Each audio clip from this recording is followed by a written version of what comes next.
High সবাইকে, কেমন আছো তোমরা সবাই? আশা করছি সবাই ভীষণ ভালো আছো আর আমিও অনেক ভালো আছি।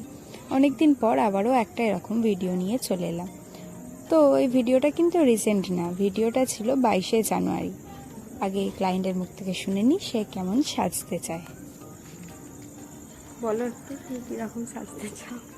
কি বলবো, তোমার পছন্দ মতো তুমি সাজিয়ে দাও। এখান তো শুনতেই পেলে আমার মতো সাজাতে বলেছিল। কাজটা কিন্তু আমার ছিল শেরফুলিতে, হ্যাঁ, যেখান থেকে আমি এই কাজ শিখি সেখানেই আমার প্রথম কাজ। ভিডিওটা আমি পোস্ট করছি প্রায় 4 মাস পর, হ্যাঁ 4 মাসই হয়ে গেছে।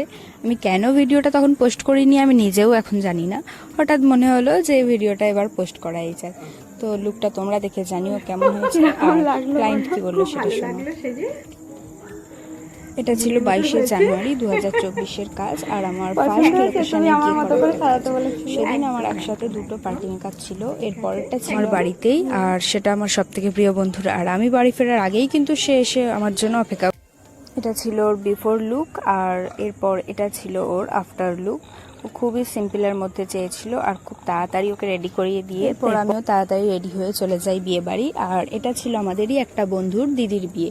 সেখানে আমার যেতে যেতে সব কিছু কমপ্লিট করে প্রায় অনেকটাই রাত হয়ে গিয়েছিল। তো আমাদের বাকি বন্ধুরা তো সেখানে থেকে প্রায় চলেই গিয়েছিল, কারোর সাথে আমার দেখা হয়নি। কারণ আমি গিয়ে তখন দেখলাম যে বিয়ে শুরু হয়ে গেছে, সিঁদুরদান চলছিল, সিঁদুরদানেরও একটা ক্লিপ আমি। তোমরা কিন্তু অবশ্যই জানিও যে দুটো লুক কিরকম লাগলো। আমার ফার্স্ট লোকেশনে গিয়ে করা কাজ, সেটা আমার ভালো খারাপ দুরকম এক্সপিরিয়েন্সই হয়েছিল। তো যাই হোক, এরপর খেতে যাই এবং এদের দেখো এত খেয়েছে যে তারা উঠতেই পারছিল না, গিয়ে তাদের তুলতে হলো। যাই হোক, আজকের ভিডিওটা এই পর্যন্তই। ভালো লাগলে লাইক, কমেন্ট, শেয়ার আর সাবস্ক্রাইব করে দিও। তো চলো, তখন কিন্তু ভীষণ শীতকাল ছিল, আমি কাঁপতে কাঁপতে বাড়ি যাচ্ছিলাম। তো চলো টাটা, দেখা হবে অন্য কোনো ভিডিওতে। বাই।